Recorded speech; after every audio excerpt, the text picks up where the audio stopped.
এটা হচ্ছে বউবাজার ব্রিজ। বিগত কয়েকদিন ধরে প্রচণ্ড জ্যাম, কেউ পায়ে হেঁটে, কেউ রিক্সা, কেউ অটোতে করে যাচ্ছে উল্টা পথে। পুরা রুটটা জ্যাম, যাই না শেষ কোথায়। ভোগান্তি, প্রতিদিনের ভোগান্তি। ওয়েদারটা অনেক ভার, কুয়াশা।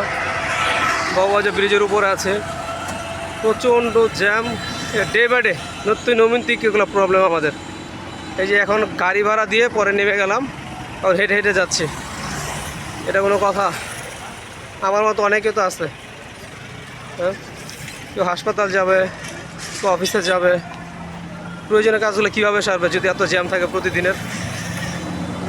এর আশু সুরাহা সমাধান চাচ্ছি আমরা। কবে সমাধান হবে আসলে আমরা জানি না। যে সরকার আসুক, আমাদের জনগণের ভোগান্তি আছে প্রতিনিয়ত। দেখতে পাচ্ছেন কত বড় জ্যাম, বিশাল জ্যাম।